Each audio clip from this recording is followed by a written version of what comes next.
Okay, our last speaker for this morning is Katharina Simioni, who's the head of marketing for Health Canada. Health, as you know, Canada has a long esteemed history in social marketing, one of the kind of global leaders in that field. So great pleasure to have you with us today. Thank you very much.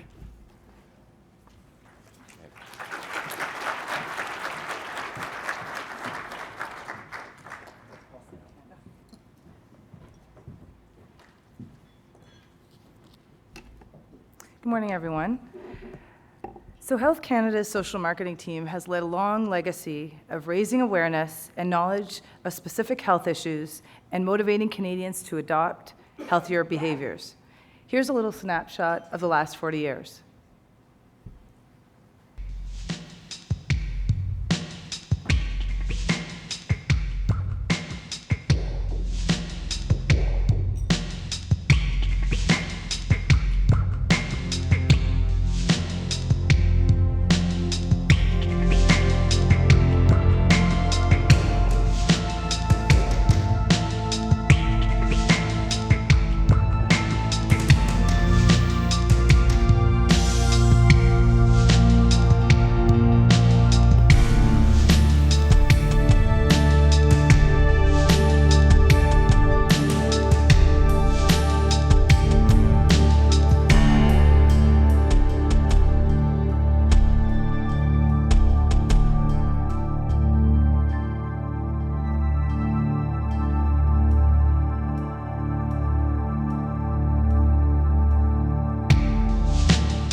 Get with the action. Do it. Making informed food choices can sometimes be challenging for all of us.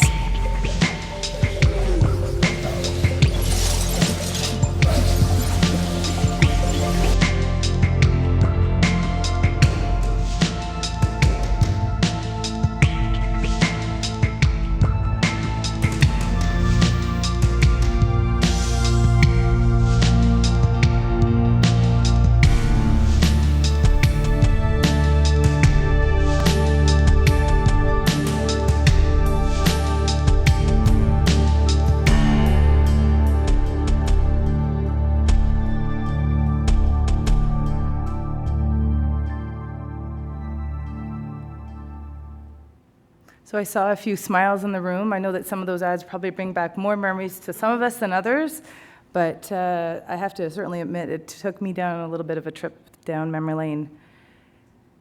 So in 1974, the Lalonde Report was published and sparked a turning point in Canadian health policy. It recognized that health went beyond medical care and that health promotion could change attitudes about health. This led to the development and evolution of health promotion in Canada by encouraging people to take more responsibility of their own health. As health promotion grew, so did Health Canada's venture into social marketing. While chronic diseases are among the most common and costly health promotion problems facing Canadians, they're also among the most preventable.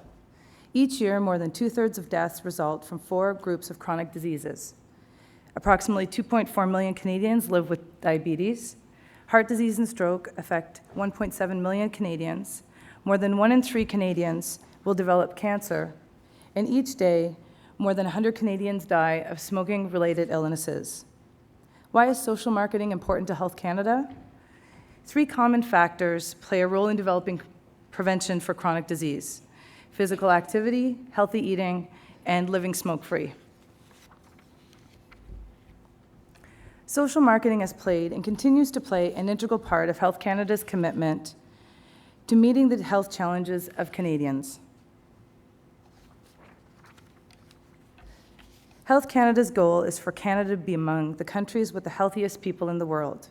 To achieve this goal, we rely on high-quality scientific research, we conduct ongoing consultations with Canadians, and we communicate information about avoidable risks.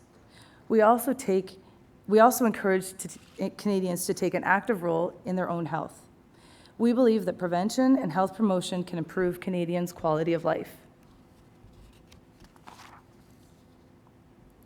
Social marketing was integrated in our department in 1981 with the mandate of developing social marketing campaigns to inform, educate, and encourage Canadians to make proactive changes in their behaviors for the betterment of themselves, those they care for, and their community.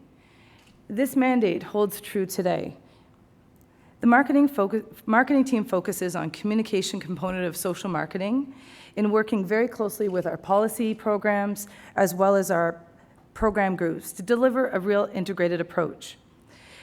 We've been in the business of social change for 40 years. Many memorable campaigns have been developed for Canadians, including Participation, a campaign that focused on physical activity, Really Me, a drug prevention campaign targeting youth, Break Free, a tobacco cessation campaign also targeting youth, and Food Safety, a campaign targeting at-risk populations to decrease the chances of foodborne illness, just to name a few. Over the years, we've identified several best practices that make our campaigns stronger. Today, I'm going to highlight a few of our social marketing campaigns and show you how we incorporate these best practices in our campaigns. Let's take a look at our first best practice of applying guiding theories and practices to marketing strategies to target the right audience at the right time with the right message. A perfect example of this campaign that was developed using our guiding theories to reach and connect with the audience is the 2003 Bob Amarte Smoking Cessation campaign. This 3-year campaign used Prochaska Stages of Change model to get smokers to quit. The campaign used a series of 8 TV ads to cover the stages of change. Our target audience were adults that had tried to quit many times before. And with that, we avoided the pre-contemplation stage as they were already there and we just had to nudge them a bit. The framework was ideal because of its ability to communicate with smokers at the various stages of readiness to quit, and therefore bring them from contemplating quitting smoking to preparing them to quit smoking and the importance of a plan, and the perfect Health Canada resource on the Road to Quitting program.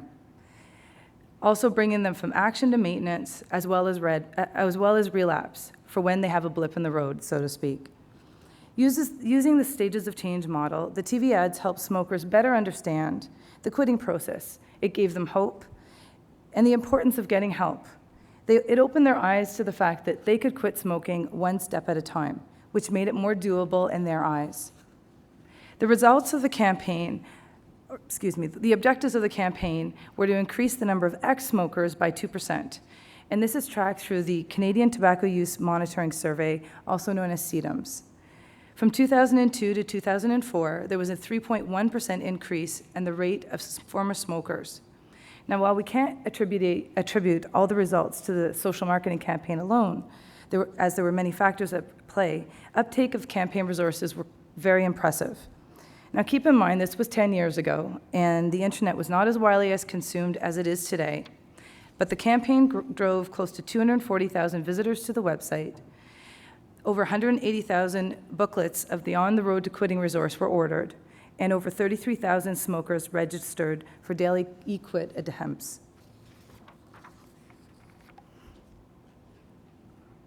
Our second best practice is to integrate complementing themes that strengthen our messaging.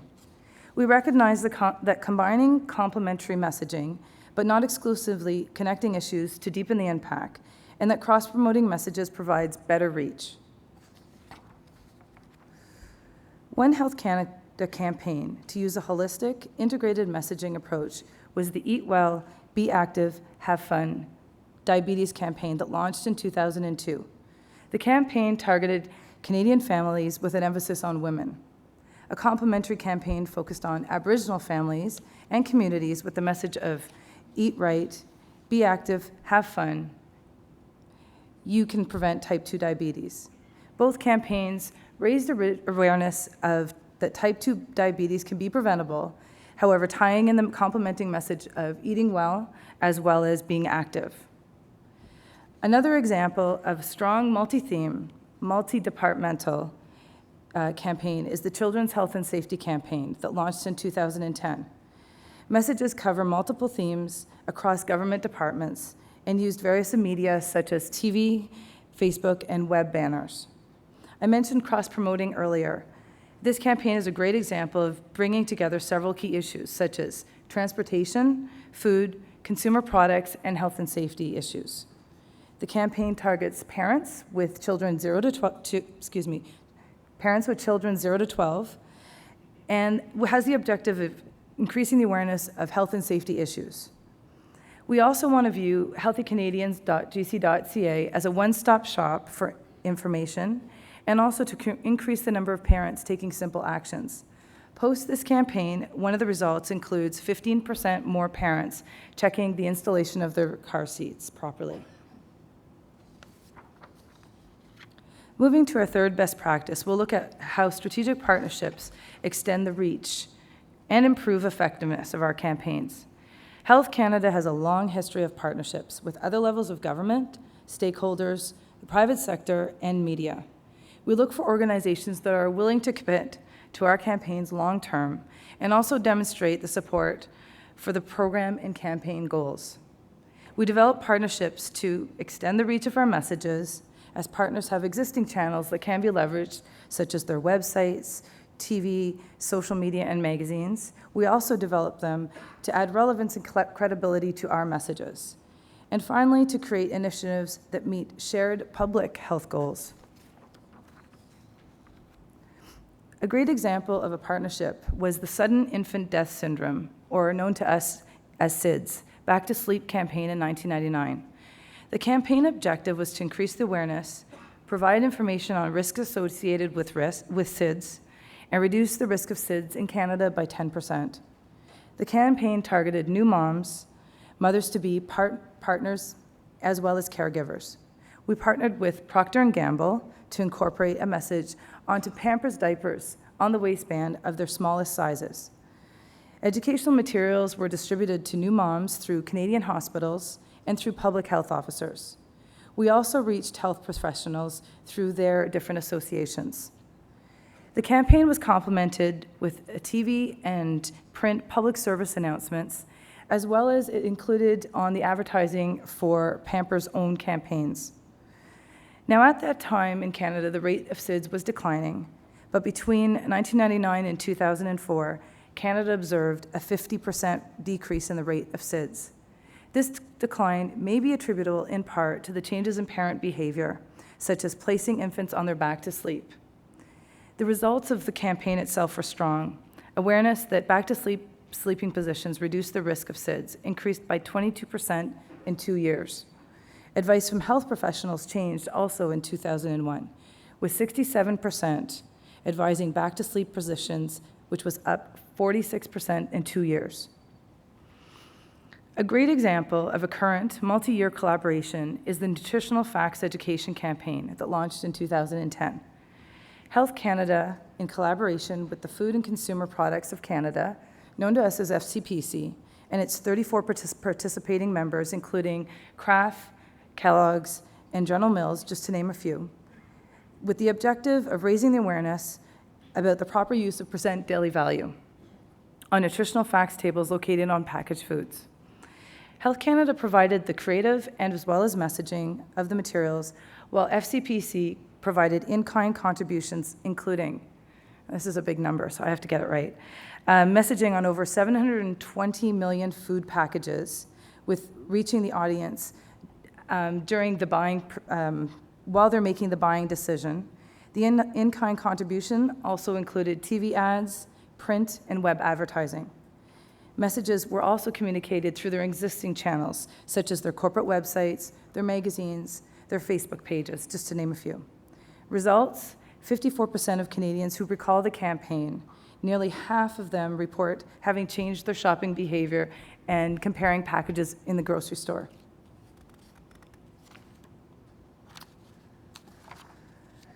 There's an old marketing saying that it's more important to reach the people that count than to count the people you reach.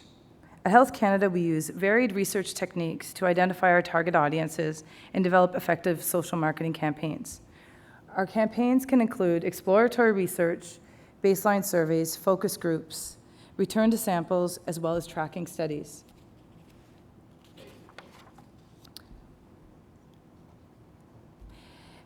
An example of a campaign which uses innovative research techniques is the recent Drugs Not For Me youth prevention campaign. Extensive research went into the development of the Drugs Not For Me campaign.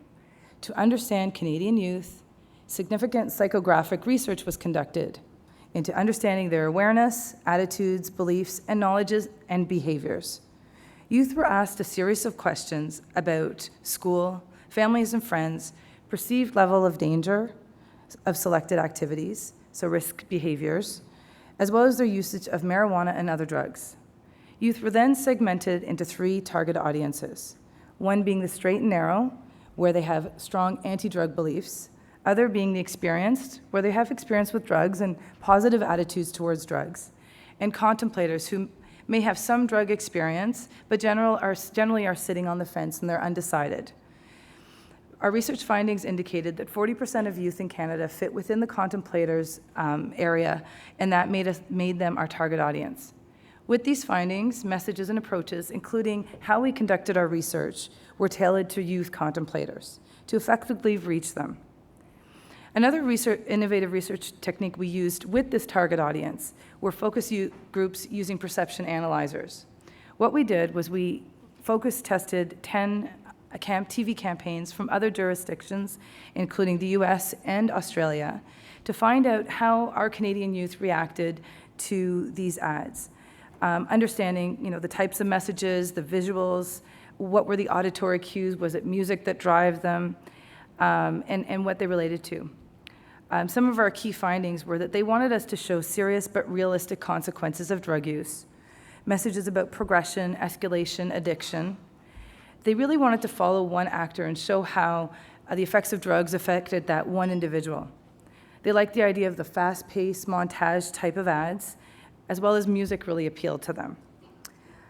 They also wanted to understand what effects specific drugs had on them. The campaign was very successful. It ran from 2009 to 2012. And there was an increase of close to 20% of the proportion of youth who say they know the potential effects of illicit drugs on relationships, friends, and family. And over a 10% increase in the proportion of youth who sought information on how to avoid drugs. And there was a notable increase of 10% of the proportion of youth who decided not to do drugs. Now, this campaign was Health Canada's venture into social media. And the interesting thing about this campaign is it generated a high level of engagement from youth. Our current Facebook page, Drugs Not For Me, has 100,000 fans, and the website received over 100 million visits of youth. I said 100 million, didn't I? 1 million. So sorry. There's the word change. So, next slide. And when the stars align, we see positive changes in behavior to improve the health and safety of Canadians. Very often, to achieve our goals, changes in policy and legislation are required to shape the Canadian landscape. We understand that marketing alone is not the only one that's going to change the behaviors of Canadians.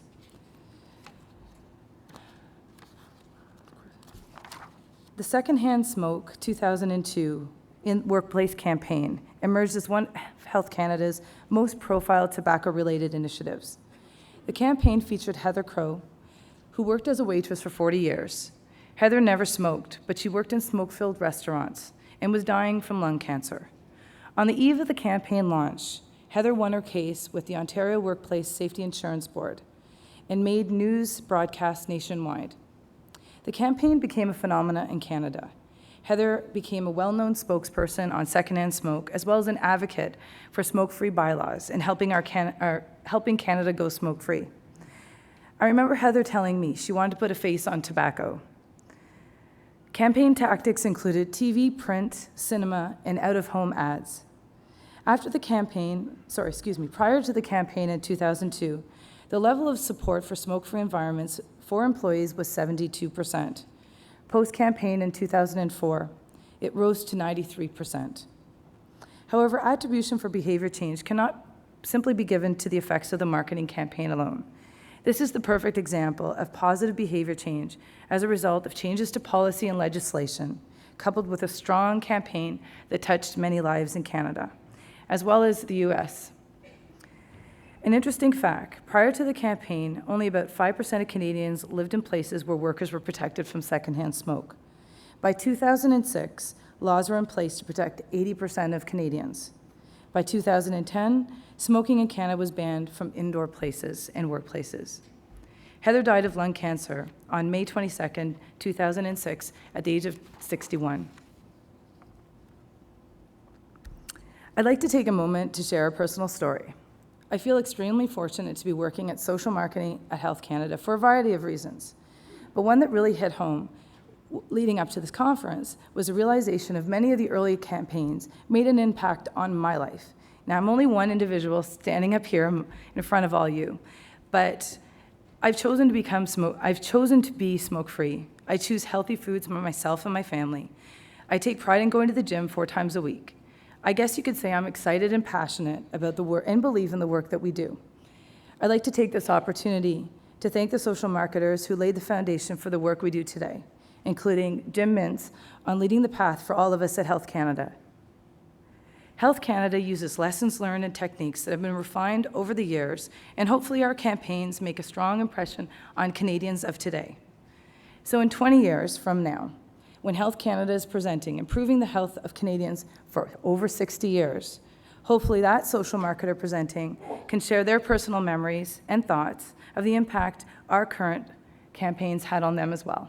Thank you.